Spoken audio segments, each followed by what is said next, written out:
and welcome to Head to Head, a design podcast for Dungeons and Destiny. It's going to be our very first one, and with a little bit of luck, not our last.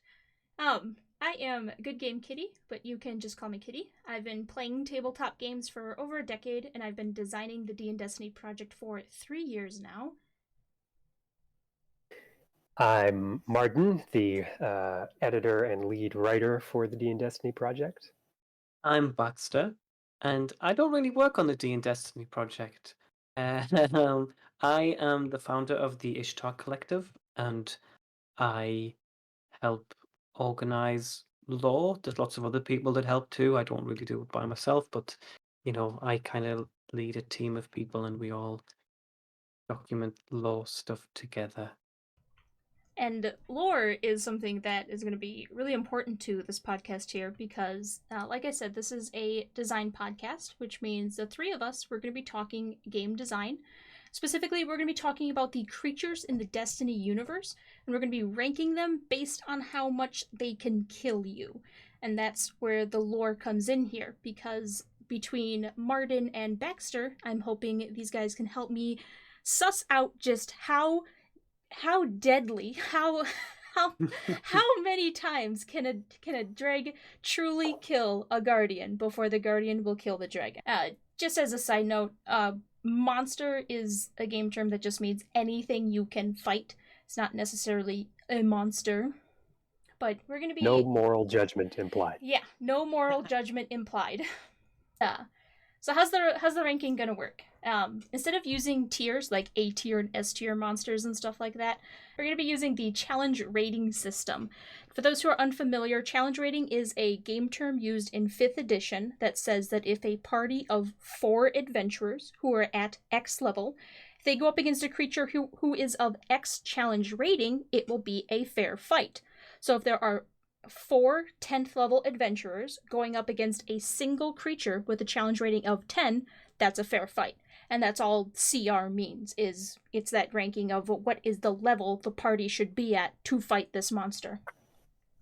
So we're going to look at the creatures of the Destiny universe, we're going to talk about the lore behind them, what their strengths and weaknesses are, and then we're going to assign a challenge rating to them. And these challenge ratings are going to be used in the Bestiary of the Wilds, which we're hoping to hit V1.0 by July, I think I said it was. Speaking of monsters, though, to get us started, what we are going to work on first is going to be the anchor monster. I don't know if anyone else uses this game term when it comes to game design or anything like that, specifically game design for tabletop games based on 5e and, the challenge rating system, but the anchor monster is the one that you are going to pin down and you're going to base everything around that monster, because challenge rating, you don't just take into consideration how badly they can beat up a guardian, how badly a monster can kill a level 1, level 2, level 3, whatever guardian. It's their relationship to each other that matters as well. A CR5 monster is more likely to be someone who would lord over a CR2 monster, if that makes sense, hopefully. Throughout the discussion, monsters might change CR and we might move things around into different places, but the anchor monster cannot move. That is the one that we are pinning in place, we're duct taping it down, we're putting super glue on the back and we're sticking it to the wall, and everything else is going to be built around that one. And I contend that the anchor monster, and this might be a bit of a discussion to begin with here, but I would like it to be the fallen captain, and I want it to be at CR5 Elite. So the anchor monster is obviously not, the weakest monster, so it's not like a standard unit of bite-size monster. No, it is not. So it's less a standard like increment of monster strength than it is the sort of pinpoint for all of the surrounding monsters. It's like a reference point. Yeah. Okay. It's your North Star, if you will. Mm-hmm. And so it one of the things that you said is that you would mark it as an elite, but I don't think you mentioned the classification system. Right. You know, Okay. So, in base 5e, the CR system always assumes there will be a single copy of the monster that the party is going up against, and that's it. And that's all it takes to make it a fair fight. It is the one creature versus the 4 players. But in D&Destiny, we have 5 classifications of monsters.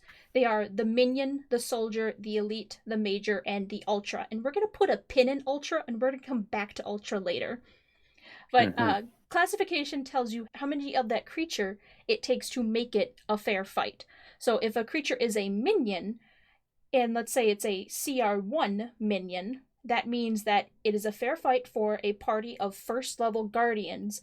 But because it's a minion, it takes 8 of them to make that a fair fight. A soldier takes 4 of the monsters to make it a fair fight. The elite takes 2 of the monsters to make it a fair fight, and the major takes only 1 of that monster to make it a fair fight. So another way to look at it is your minion is, in the video game, those would be your red bars. Their soldiers would be the beefy red bars. Elites would be your standard yellow bar, and majors would be the yellow bars with the skull on them. And then, of course, you got your ultras, your raid bosses and stuff. But again, we'll come back to ultras. So you said you think the Fallen Captain should be our anchor monster at a CR6 Elite? CR5 Elite. 5? So yes. 2 of them for a fire team of 4 level 5 Guardians. Yes. And for reference's sake here, what this means, because Guardian levels are treated a lot differently than they are in the video game. In D&Destiny, the level of your Guardian is an indicator of how much experience and skill you have. So all Guardians start at first level, and they can go up to 20th level. At level 1, you have 0 experience. You have crawled out of the ground, your ghost is giving you the eyes up speech, and you have just the barest understanding of light and the fact that you can wield it. And at 20th level, you are the absolute peak of Guardian skill and ability. There is literally nothing more you can learn about how to use your light. And we'll probably get to it later, but I think even someone like Saint 14 wouldn't be 20th level, personally. Just to help illustrate what that means. So, at level 5, that is a Guardian that knows how to use their super ability, knows how to cast melees and grenades, knows how to use their, what's called a class ability in the video game, but what we call a super class ability in Dungeons & Destiny. We'll just refer to it as class ability. They know how to do all of that, and they are at the point in their career where the Vanguard has just started asking them to go on, like, low-level strikes and stuff like that, kill important targets. I guess this brings up a question, like, what do you mean by a fair fight? What is a fair fight? Let's say there is a fire team of 4 Guardians, level 5, and there's 2 captains that are, you know, the elite CR5 captains. Does that mean that the captain has an equal chance of winning? Okay, this is actually a complicated question to try to answer, because it has to do a lot with human psychology and all that other fun stuff, and what fair is in terms of a game of statistics, because that's what a TTRPG is. It is a slot machine. It is not a game where skill matters. And I'm saying that, and I know someone is listening to this podcast, and they're probably they're hopping up in the comments, and they're ready to just launch off on about skill and all that stuff. But here's the thing. You're playing a game where every single outcome is determined by a roll of the dice, and there is no skill in rolling dice. You can have someone else roll the dice for you. You can kick the dice with your feet. You can chuck them at the wall. There is no skill in rolling dice. So, a fair fight in a game where it's a slot machine means that the players technically have a 65% chance to win. It is more than likely for the players to win. And that goes into the human psychology of humans focus on negatives more than anything else. And so, through all a bunch of testing and everything, and Wizard of the Coast and Paizo all figured this out way before me and stuff, 65% feels like a 50-50 chance of winning. So what we're saying when it's a fair fight is that even though the statistics, it's not a fair fight, to the players, it will feel like they have a 50-50 chance of winning. That if they put in their effort and they make the right decisions, because that's where the skill in the game actually is. It's in your decision making and what risks and what sort of odds you're willing to stack. If you're smart about that, you'll probably win. And so, yeah, so Fallen Captain, I propose that it goes at CR5 Elite. So, yeah, just to go back to that, so that means that a fire team of 4 Guardians that are level 5 would have a decent chance of beating 2 captains at CR5. Okay. And I... Seems pretty favorable to the captains. Well, because what I'm trying to think of is that I'm actually trying to think of the lore behind, not necessarily like, the lore book entries and stuff like that. I'm trying to think about if you are a captain and you are in the Destiny universe, how ruthless do you have to be to maintain your captainship? Like, you are the leader of a crew, you've got probably not a very benevolent Kel above you or Baron that you have to appease. And you're living in the same post-apocalyptic landscape that everyone else is trying to live in. And furthermore, you can't just go, like, fish up some sardines to eat. Your sustenance is ether. You have to maintain servitors and maintain ether supplies to keep yourself in captain form, which is a lot. That's true. It's a rough job, sure. And I suppose what you have to think about as well is that, like you said, captains are generally going to be like leaders of a crew. They're going to have dregs and vandals and wretches. So obviously those monsters, those other monsters, aren't they're not like super weak. They're not so weak that a new guardian wouldn't struggle to fight at least a few of them. So I think that a captain has to be somewhere on that scale around CR5. I guess it's, one of the things we're going to have to feel out as we proceed with this exercise and get accustomed to is recalibrating our sense of how threatening monsters are in terms of the setting of Destiny versus the gameplay experience of Destiny. But I think you're right in terms of the setting rather than the gameplay. Captain, the Fallen are a major threat to Guardians for hundreds of years before the events of Destiny 1, and it's easy to forget that the player experience in-game is in a lot of ways not exactly comparable to what we could talk about as like the typical average Guardian experience in the history of the setting and at other time periods for other Guardians who aren't the big boss player character, young wolf, whatever. Yeah, that's a good point. I mean, I think we have to think about, definitely. I know I'm used to playing the game from the perspective of being somebody that's like, done various raids, defeated Oryx, which is like when you compare Oryx to a captain, pretty huge difference. Not much of a comparison there. So I guess, I mean, I don't know. It's hard for me, like I said, I've never really used this CR system before, so it's difficult for me to appreciate where something would go. But I do think that, as I said before, we know that captains have to be stronger than at least dregs and wretches and vandals. So they have to be, I know they could go. They might not necessarily be elites. There might be mages or there might be soldiers, but they need to be somewhere further down that list than dregs and vandals. So Sure. Here's maybe something we could do instead. are we comfortable with dumping the dreg on CR1 minion? 8 dregs for 4 level 1 fresh out of the grave guardians. Yes, that would be the comparison we're making here.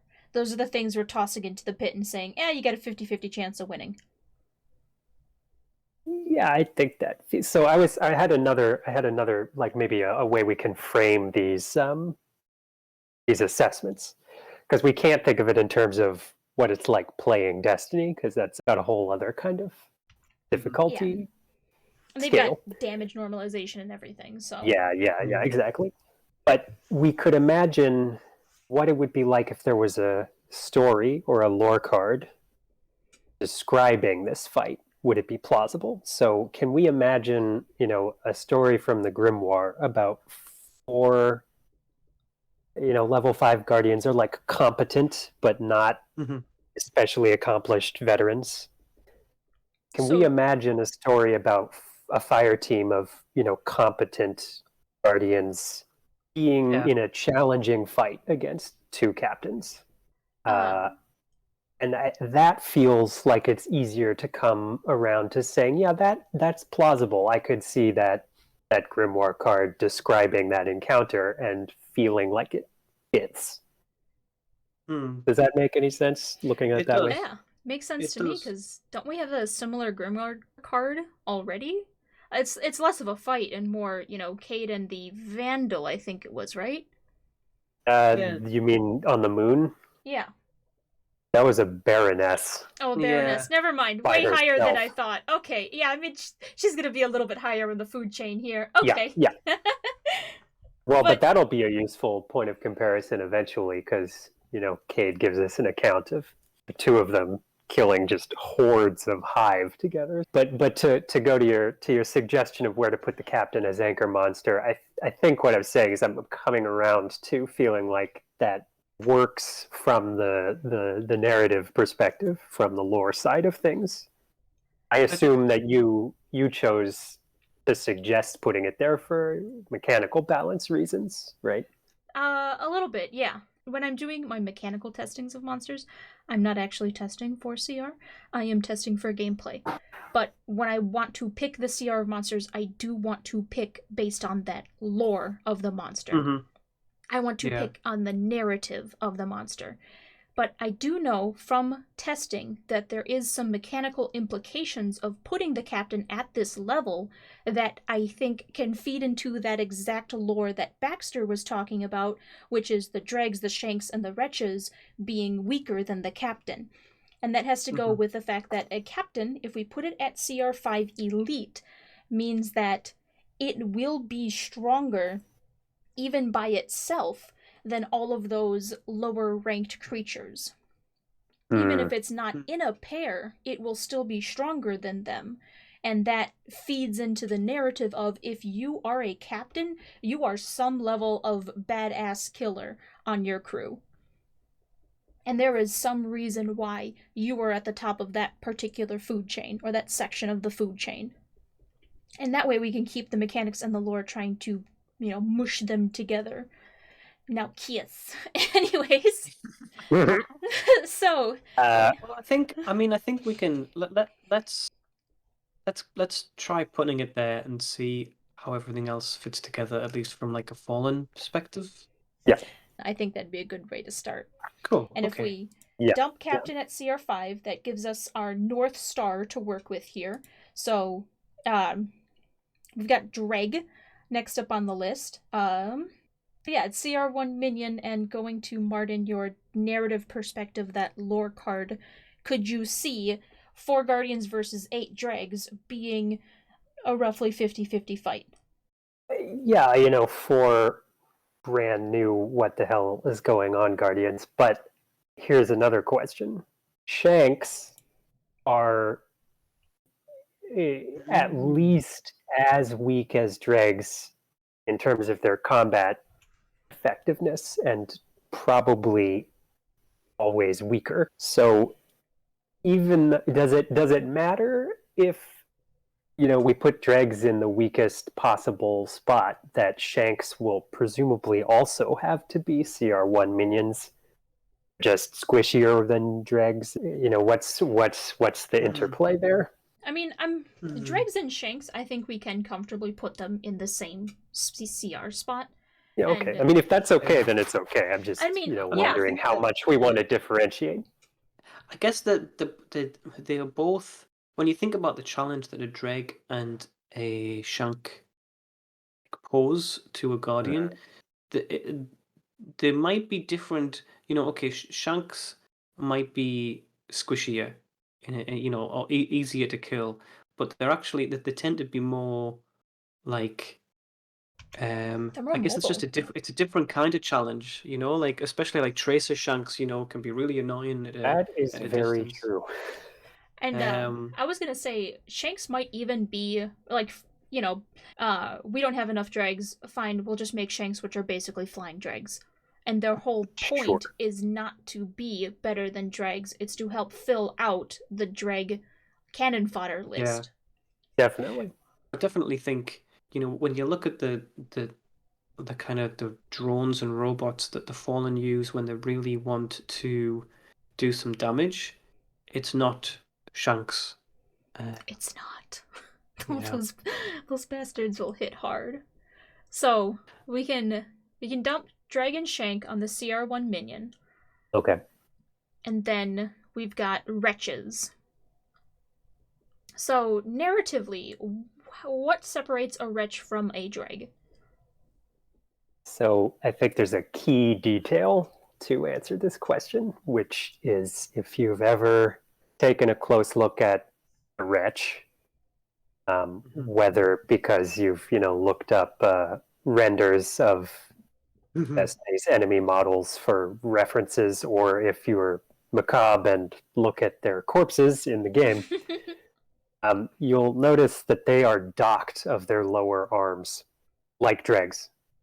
Um, so what differentiates a wretch from a dreg seems to be less a matter of status or strength than of how they're equipped. Dregs, still get shock pistols, at least. Wretches are just stuck with improvised pole arms. Okay. I think Wretches. Now, I could be wrong in this, but this is my kind of presumption that, you know, because Wretches do have, they have like, dregs have docking caps, as they're called, that Yeah, keep their arms from growing, whereas Wretches don't seem to have those. that They I do. hadn't noticed. So they have like stumps, but they don't Yeah, have you know, if you look at actually, I'm just looking at a render of one of the House of Dusk dregs, and they look very similar to the Wretches. So it looks like I'm wrong. Oh they yeah, yeah. Thank you nowadays for they're sharing the just picture. kind of bandaged, right? Yeah. Yeah. I didn't. I annoyed at myself So that I hadn't noticed that. But no. yeah. So is it just me though? Is it just me, or does it seem to be that wretches are still bigger than dregs? Or I at least think they they seem to be. are a little bit. Because it seems to be Hmm. that they're a little bit better equipped too. Well, they don't have the Well, Mohawk helmets. It looks like they have a standard Vandal helmet. Or Yeah. yeah, close to it. I think there are a number of details you could use to argue one way or another that wretches are slightly higher status than dregs or comparable status Oh, to I'm thinking more dregs, of but I'm thinking more I think combat. they're Yeah. well, but I mean they only get a close combat weapon, and I guess I'm inclined to say that they're roughly on the same level as dregs, and the reason they're wretches and not dregs is really just to distinguish that they're equipped differently. Mm. And it's also worth remembering that wretches as a unit type only showed up in D2 Mm. when the Fallen, their traditional houses completely disrupted by Yeah. Guardians beating the crap out of them for years. sort of glommed together into the House of Dusk and reorganized, and the Wretch appeared then as a under-equipped, sad little unit that could only fight with a pole arm, a stick with an arc blade stuck on the end of it. Yeah. So I'm used to thinking of them at least at the same level of dregs in terms of their status and how difficult they would be. So here's a concept. What if we moved Dreg up to Soldier and put Wretch down at Minion? So you would need what, four dregs to four guardians. So yeah. a dreg is a one-on-one combatant to a fresh guardian. Yeah, and I think that there is actually precedent for this in the Destiny universe in the Zavala trailer.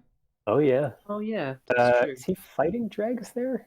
I love that trailer so much. I love the trailer too, but all I can remember from it is how utterly gorgeous his eyes are. So can't remember a whole lot. I think he does. Zavala's eyes. He does. CR30 Ultra.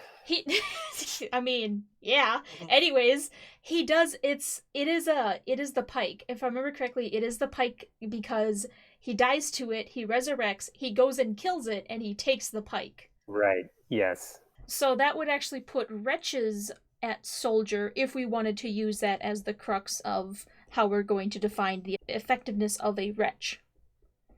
Okay, well, I'll say this then, and then you can decide. If you want them to be one of them at Minion, one of them at Soldier, I don't think it really matters which is which. As you could say, if you want to be strictly adherent to source material, taking the example of the trailer, then the Wretch should be the Soldier. But, we don't have to be like rigidly adherent to specific source examples. Oh, I think we kind of do. We have to be very rigid here. Like, this is absolutely. I'm joking. No, but... I know absolutely no room for wiggling here, none whatsoever. By the way, we are not affiliated with Bungie in any way at all. If that wasn't, abundantly apparent. I do kind of. To me, it just makes more logical sense for the Wretch to be. I know that they don't have ranged weapons, but it just feels like they're a rank above the Dreg to me. It feels like they're somewhere between a Dreg and a Vandal. Honestly, I guess that's fine. And I'll give you a narrative justification for it. They're a little taller and they seem to have Vandal headgear because they're probably most often recently demoted Vandals. And the reason they have the pole arms rather than projectile weapons is not necessarily a question of shortage of equipment so much as of being demeaned by being docked and not given better weapons. But they're still more threatening than dregs because they're still a little bigger. And they're very, very vicious because they're having a real bad time having lost status and had their arms docked. Also, I was going to say, usually I die to one or two of those stabs. I know we're not supposed to take really that much into consideration because of damage normalization and everything like that, but it feels like I could take 10 billion shots from a dreg. But if a Wretch stabs me twice, I'm gone. It's a fair point to add in. So I'm going to pop Wretch onto CR1 Soldier for now, because let's talk Vandal, actually. Vandal, yes. I do feel as though it makes sense to me to be kind of halfway, like they're not as powerful as captains by a long shot, but obviously more powerful than dregs and wretches. I mean, if we wanted them smack dab in the middle, we could always just put them at CR3 somewhere. Because that would literally be in the middle. And I feel like CR3 Soldier might make sense. I was going to say, CR3 Soldier does make sense to me. And just for reference, CR3, when a Guardian reaches 3rd level in D&Destiny, that is when they start to be capable of casting their super. So, at levels 1 and 2, they can't cast their super. They're not experienced enough to do that. And so a CR3 Soldier would mean a fire team of 4 Guardians. Who are at 3rd level. going They're up at against... third level. Yep, so if they're at third level, they have just amassed enough experience to be able to cast a super ability. Don't consider the super ability when thinking of balance here, because the whole point of the super ability is that you're supposed to be able to punch above your weight class with it. So don't think about the super ability itself when considering this. But 4 Guardians who have just earned enough XP to be able to cast their supers for the very first time, going up against 4 Vandals. How do we feel about that as a fair fight? I wouldn't want them to be weaker than that, at the very least, I'll say that. Yeah. Vandals are kind of scary to young Guardians, especially. I mean, they got their wire rifles, those things hit real hard. If they get a bead on you from range, they really can take you out easily. And that's true even at I mean, I know, as you said, like Destiny has like a scaling, but like I think the fact that they can still pack such a punch at all stages of the game, really speaks to how tough Vandals can be. Yeah. Do we want to maybe bump them up a CR? I don't know. I wouldn't be opposed to it, pending whatever testing we ultimately do to balance these things. Oh, that's all numbers and stuff, because what's going to happen is we pick the CR for it, and then we build all the stats and everything, we do the testing, and we try to adjust it to hit that CR. Oh, okay. So the CR is what we're shooting for, and what we're going to balance the monster to be that CR. Well, that all being the case, I'm sort of generally inclined to nudge things up a little bit in the direction of making things a little stronger. Because, the monsters in game are, I mean, we call them mobs even. They appear in huge numbers, and, they're supposed to be easy for the player character to mow down most of the time. But in this kind of combat setting, there's a smaller number of monsters involved in most fights, especially at lower levels, I imagine, typically. Yeah. And you want the monsters, even if they're the low level monsters, to be like crunchy enough to get some mileage out of them, while your party is in the early levels, and to be strong enough that in greater numbers they're still adequately challenging at higher levels. So if you think Vandals could go up CR, I think that wouldn't be bad. Here's the alternative proposal, and this is kind of similar to what we have in testing right now, which is we have 2 different kinds of Vandals. We have your base Vandal that has the shock rifle, and then we have the sniper Vandal, which has the wire rifle. And the sniper Vandal is a higher CR than the base Vandal, because how I've been imagining the narrative behind it is that it takes a lot of extra training to be a sniper versus to be able to shoot a semi-automatic rifle. I would feel I feel as though splitting those two. So were you going to suggest that that's what we do here, that we have a separate CR? Yeah. I think that makes sense. If we had just regular Vandal, if we kept that at CR3 soldier, and then we did a sniper Vandal and we put that as possibly an elite somewhere or a high-ranking soldier, whichever, when you're thinking of a sniper Vandal, you've got that 1 Vandal or 4 of them. How many do you imagine appearing together in a group? And then what level does the Guardian need to be for that to be a fair fight?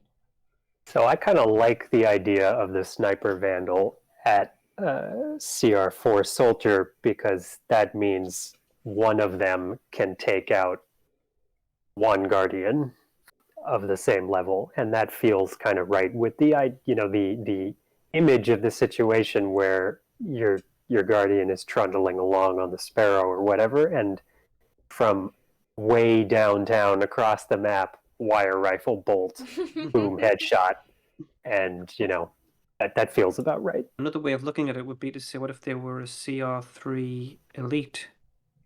Yeah, because I was going to actually suggest next putting them in the elite category instead, but it'd be for a gameplay reason rather than a narrative reason, and that's because the The amount of damage a monster can do is going to be related to its classification because, Baxter, you actually touched up about this when we were talking about it before the podcast, which is when you think of a CR1 minion, a single one of those creatures by itself is 1/8 of the whole encounter.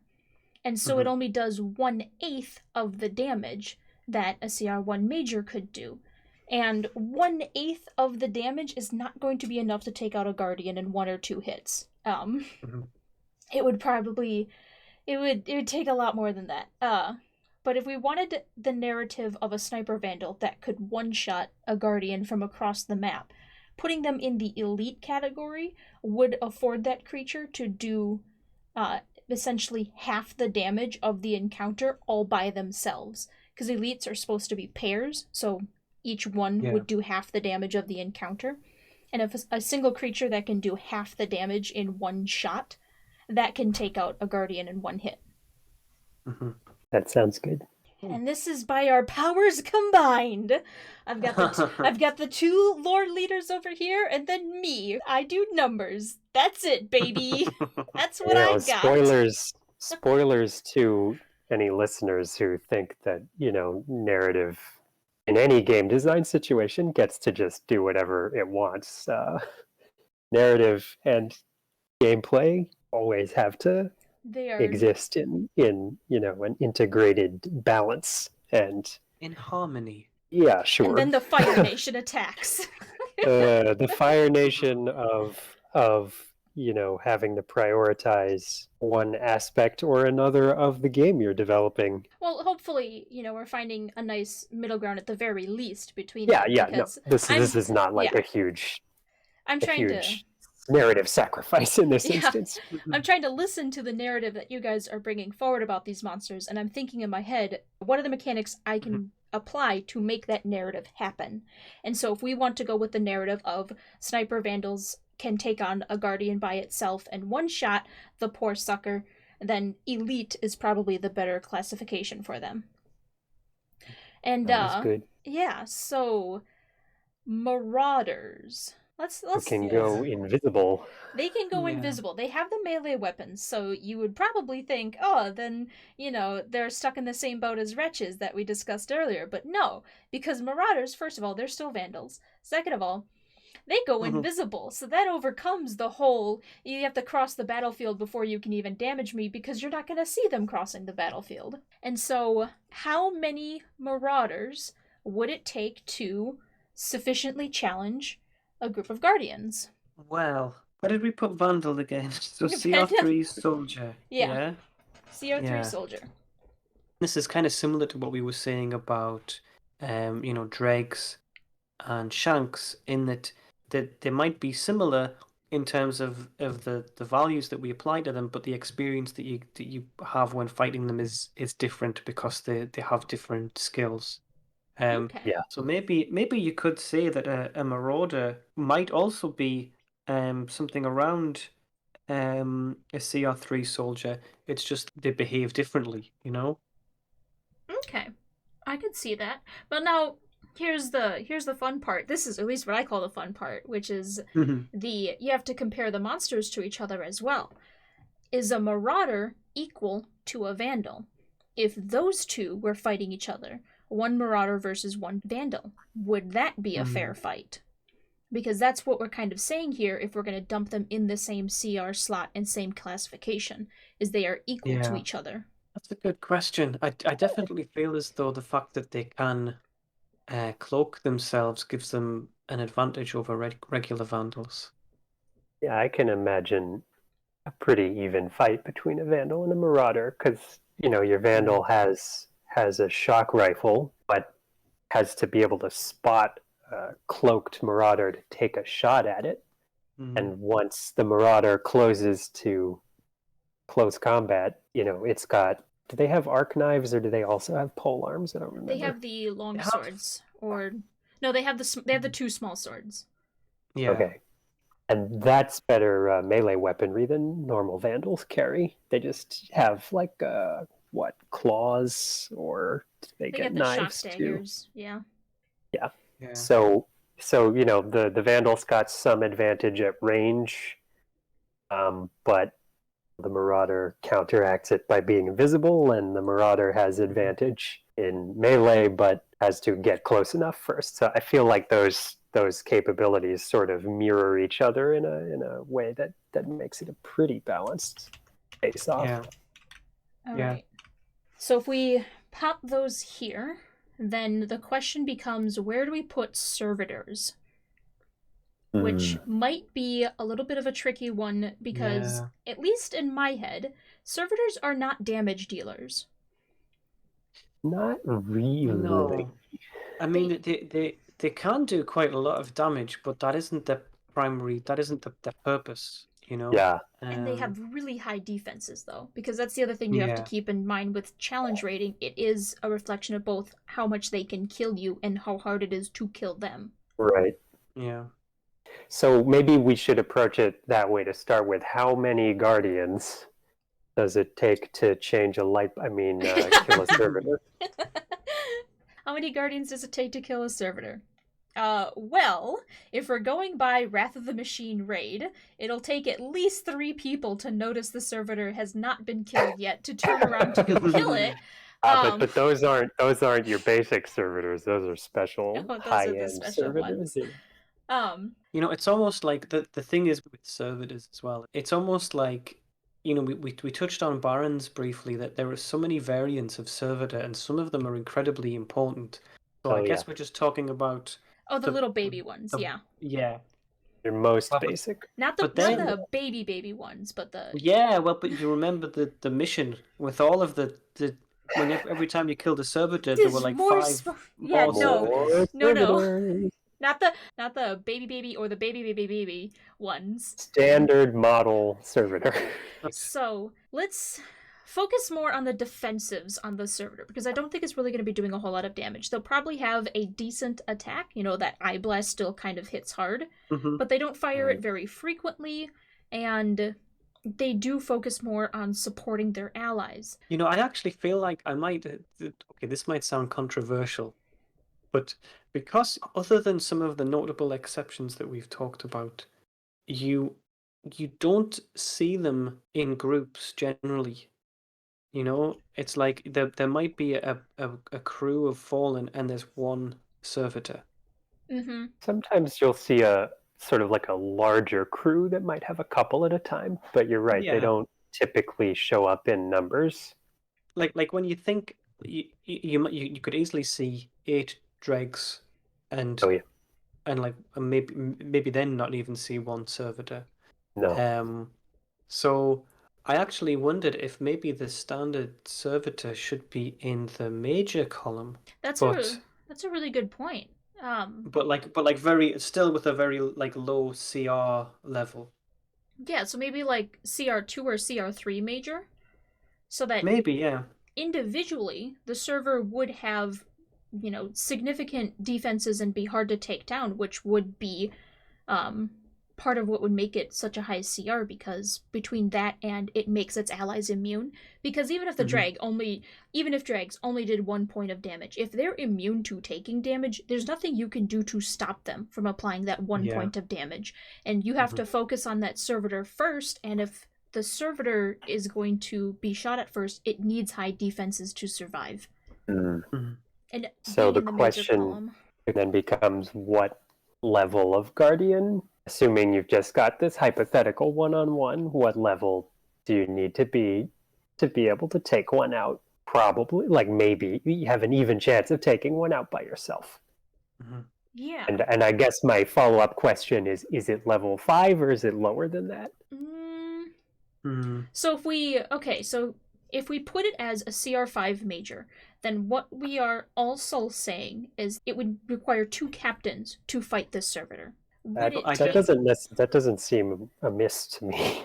Yeah, and I mean, if that's perfectly fine to you, then that's what it is.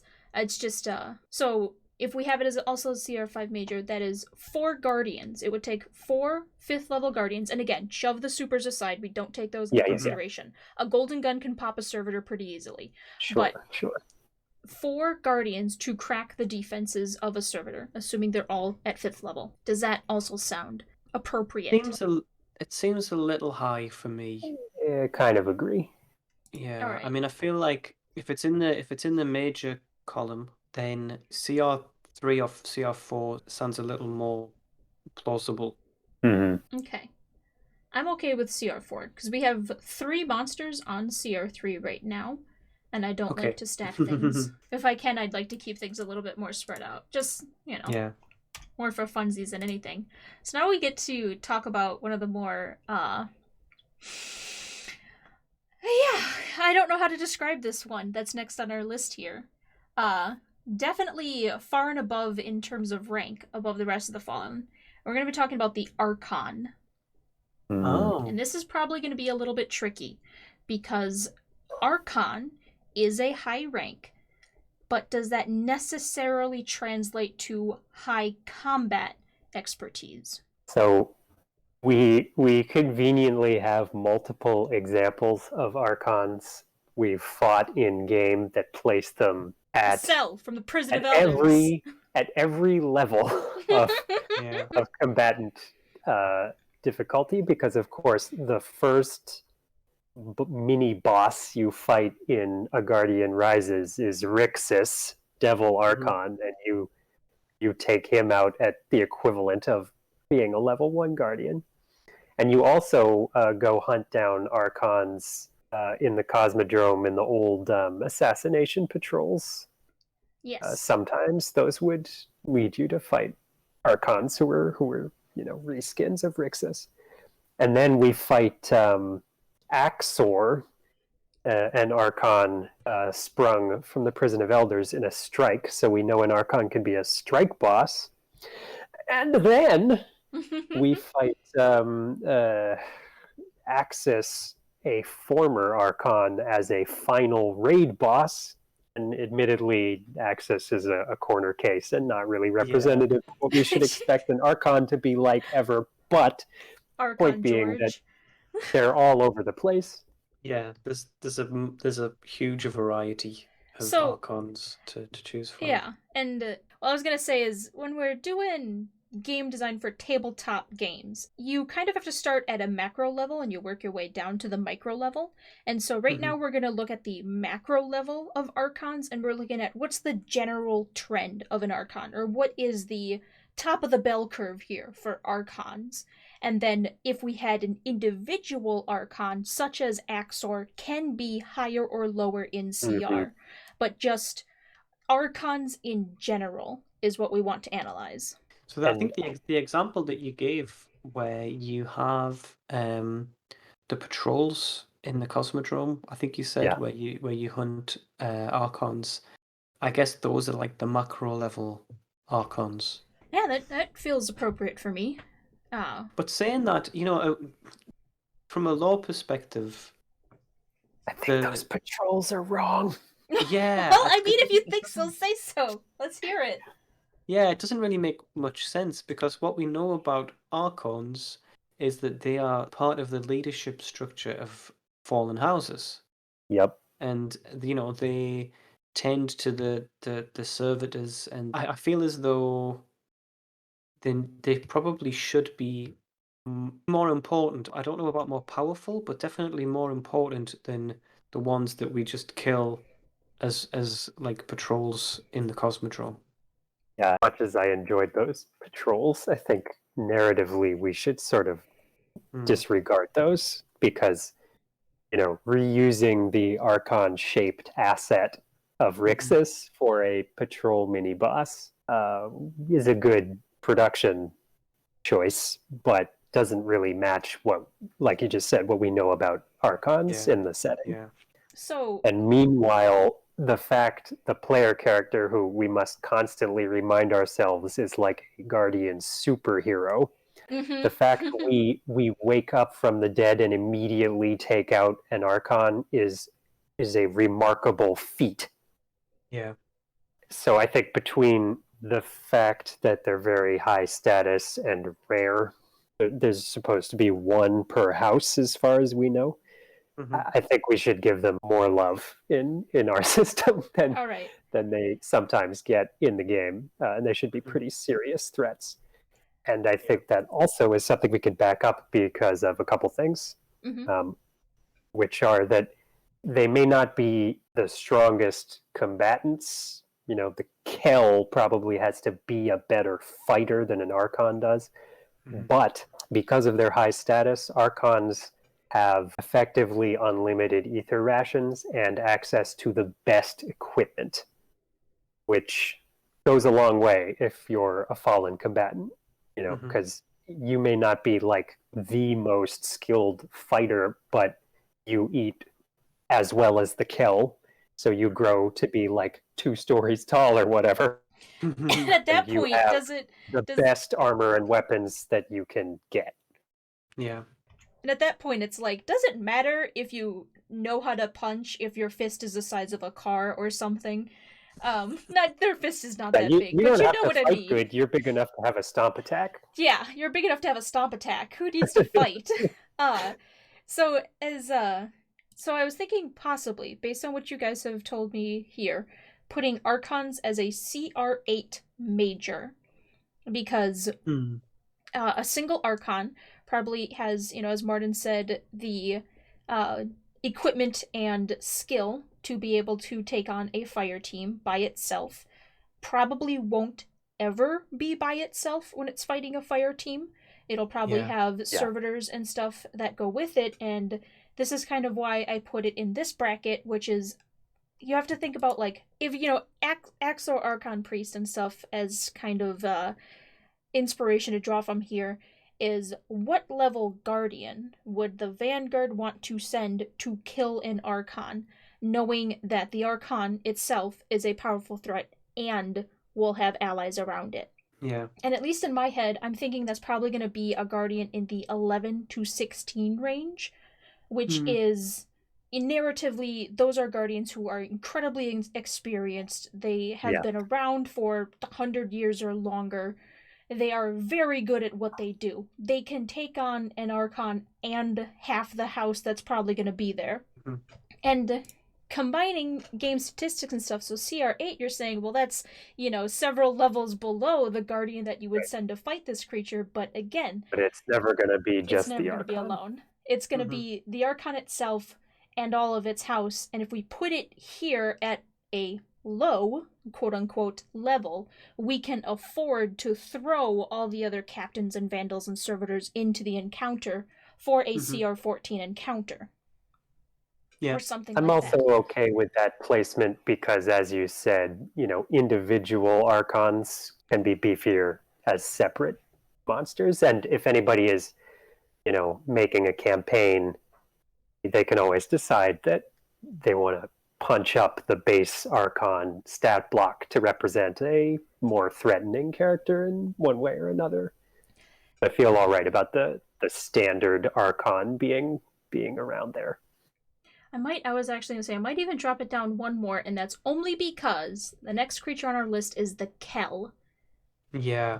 And I was actually just thinking as you said that, where does if you imagine being sent to deal with a Kell, you probably wouldn't be fighting the Kell and the Archon in the same encounter. I would expect. Yeah.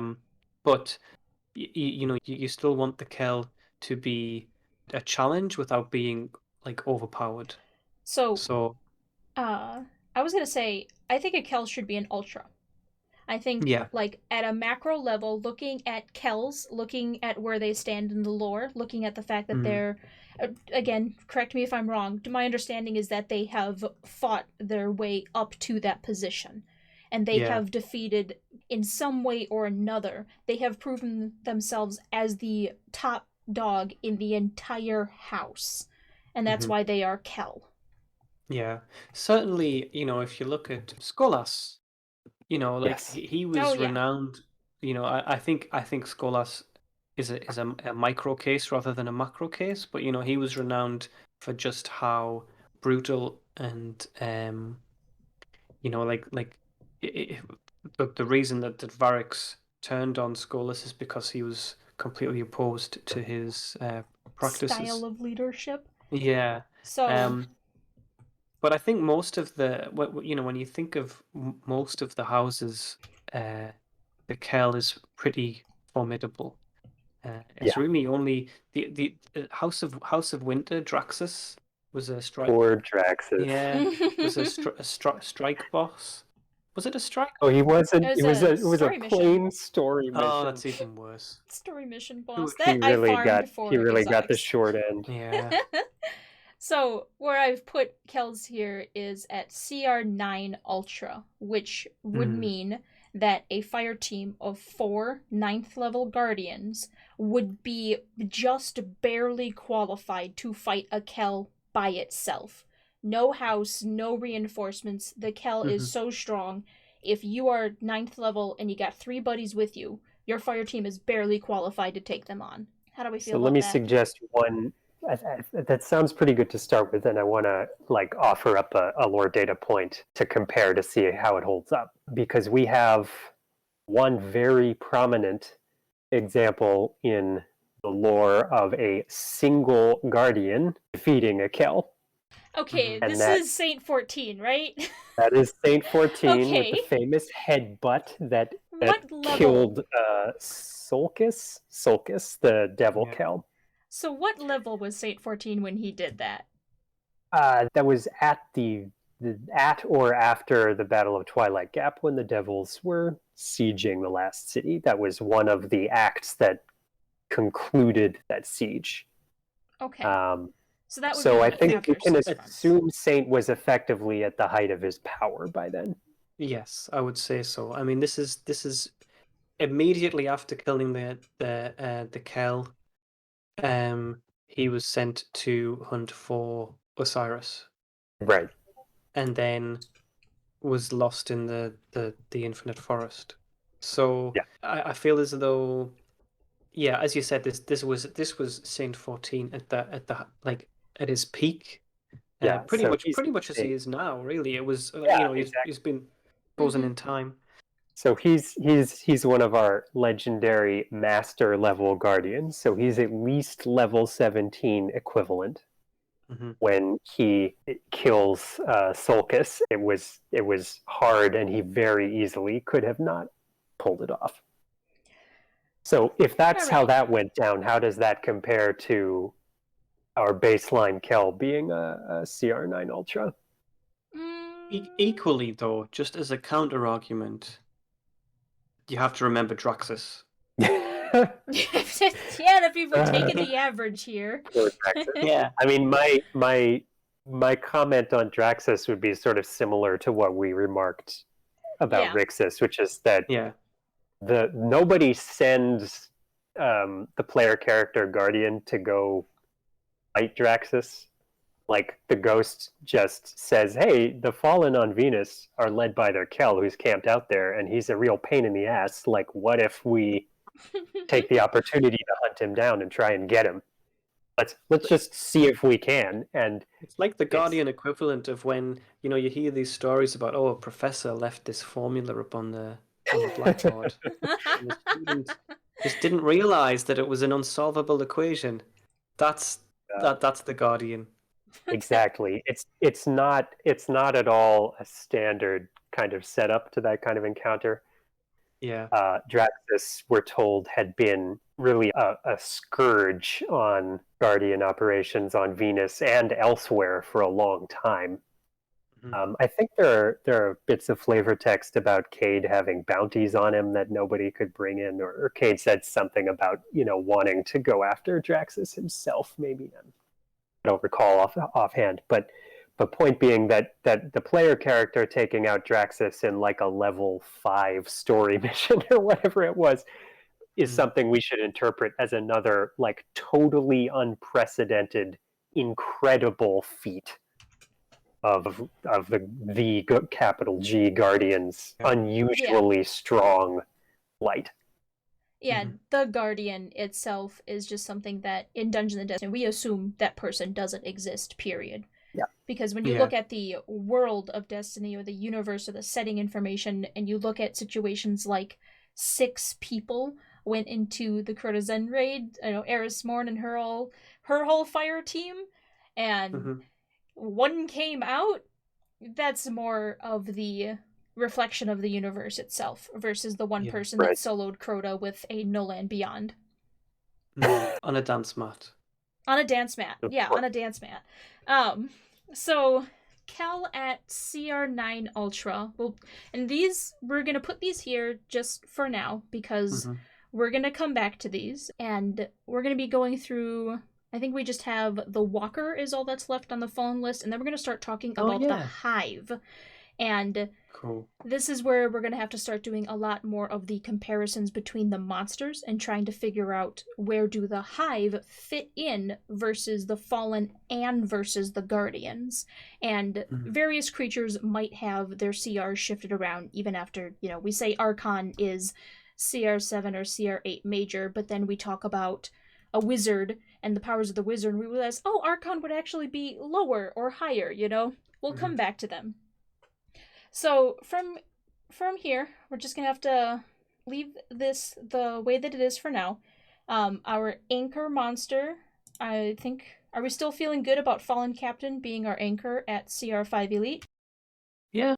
Yeah. Happy with that. All right. So I've gone and bolded that on the spreadsheet here that listeners won't be able to see, but don't worry about this. You'll probably see a very similar layout for the spreadsheet in the Architect's Guide at some point after we get all of this done. So we'll have to wrap it up here, and thank you all for coming out here and listening to us rabble on about lore and monsters, and get started on this snowball of let's just go through everything in the Destiny universe and rank them. It's Fun so far. yeah, it's been really interesting, and I can't wait to see what's going to happen when we start talking about some of the more... When we get to the raid bosses, like, where the heck are we even going to put Oryx? How do you even boil Oryx down to a number? We'll get to that. That's going to be a future episode. Yeah. So yeah, once again, thank you all for listening. This is Head to Head, a D&Destiny design podcast. Dungeons and Destiny can be found at DN, lowercase n, the letter N, so DNDestinyproject.com. We are not affiliated with Bungie. They have graciously allowed us to continue making this project so long as we make it for free. And indeed it is for free. You can go to the website and you can download the game. You got the player's guidebook, you got the architect's guide, you got the basics of the bestiary of the wilds, a whole bunch of stuff out there. We got a Discord community, we got a Reddit community. Hop in, make a guardian, and start going on your own tabletop adventures. And we'll see you guys next time. Thanks to Thanks, Baxter everyone. for being our special guest.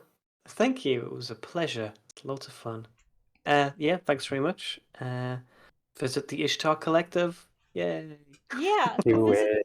go visit the Ishtar Collective. Read up on your lore so you can argue with us as we go through our next podcast. But as always, thank you everyone. Make good choices and try not to die.